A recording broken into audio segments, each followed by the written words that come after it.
Hello friends, welcome back to our channel. ఏదైనా కొత్త వ్యాపారం ప్రారంభించాలనే ఆలోచనతో చాలామందే ఉంటారు. అయితే పెట్టుబడికి భయపడి చాలామంది వెనకడుగు వేస్తూ ఉంటారు. అలాగే అప్పటికి ఉన్న పోటీకి భయపడి మరికొందరు వెనకడుగు వేస్తూ ఉంటారు. అయితే వినూత్నంగా ఆలోచించాలే కానీ వ్యర్థం నుంచి కూడా అద్భుతాన్ని సృష్టించవచ్చని కొందరు నిరూపించారు. మీరు కూడా అలాంటిది ఏదైనా కొత్తగా చేద్దామనే ఆలోచనలో ఉన్నారా? అయితే మీకోసం ఓ సరికొత్త బిజినెస్ ఐడియాను మీ ముందుకైతే తీసుకొస్తున్నాం. ఇందుకే ఏంటా బిజినెస్, పెట్టుబడి ఎంత అవసరపడుతుంది, లాభాలు ఎలా ఉంటాయో ఇప్పుడు చూద్దాం. వాడి పడేసిన ప్లాస్టిక్ను పెట్టుబడి అస్త్రంగా మార్చుకుని కొందరు లక్షల్లో సంపాదిస్తున్నారు. ఎందుకు పనికిరాని ప్లాస్టిక్తో ఏం చేస్తున్నారు అనేగా మీ సందేహం.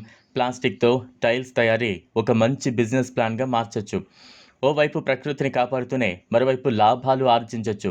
ఇప్పటికే పలువురు ప్లాస్టిక్ వ్యర్థాలతో టైల్స్ తయారు చేస్తున్నారు. ప్లాస్టిక్ బాటిల్స్ను, కవర్స్ను సేకరించి వాటిని చిన్న చిన్న ముక్కలుగా చేసి ప్లాస్టిక్ను ఒక ముద్దలా మారుస్తారు. అనంతరం ఈ మిశ్రమంలో ఇసుక కలిపి టైల్స్ను తయారు చేస్తారు. ఇందుకోసం త్వరగా మెల్ట్ అయ్యే ప్లాస్టిక్ను ఎంచుకోవాల్సి ఉంటుంది. వేడి చేసిన తర్వాత ముద్దగా అయ్యే మెటీరియల్ను టైల్ తయారీ మిషన్తో ఎంచక్కా టైల్స్ను తయారు చేయొచ్చు. ప్రారంభించడం వల్ల మీతో పాటు మరో నలుగురికి ఉపాధి కల్పించవచ్చు. ఇదిలా ఉంటే ఈ వ్యాపారానికి పెట్టుబడి కేవలం టైల్స్ తయారీ మిషన్స్ మాత్రమే అవుతుంది. ప్లాస్టిక్ ఎలాగో ఉచితంగా లభిస్తుంది. ఇందుకోసం మున్సిపాలిటీ, గ్రామ పంచాయతీల్లో ఒప్పందం చేసుకుని ప్లాస్టిక్ను సేకరిస్తే చాలు.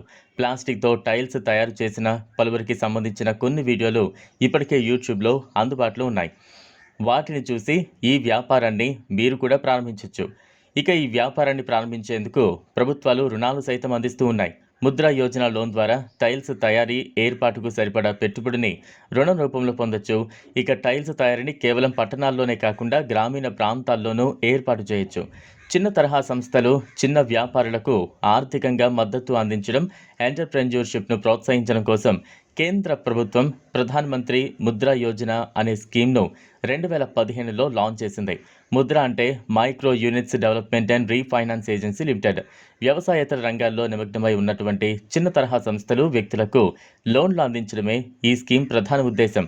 ఈ పథకం కింద ఇప్పటికే లక్షల కోట్లు రుణాన్ని మంజూరు చేశాయి బ్యాంకులు. ఈ స్కీమ్ కింద ఏకంగా 40 కోట్ల మందికి పైగా లబ్ధి పొందారని కేంద్ర ప్రభుత్వం స్వయంగా తెలిపింది. ఈ వీడియో మీకు నచ్చినట్లయితే లైక్ చేయండి, షేర్ చేయండి, ఛానల్ను సబ్స్క్రైబ్ చేసుకోండి. థ్యాంక్స్.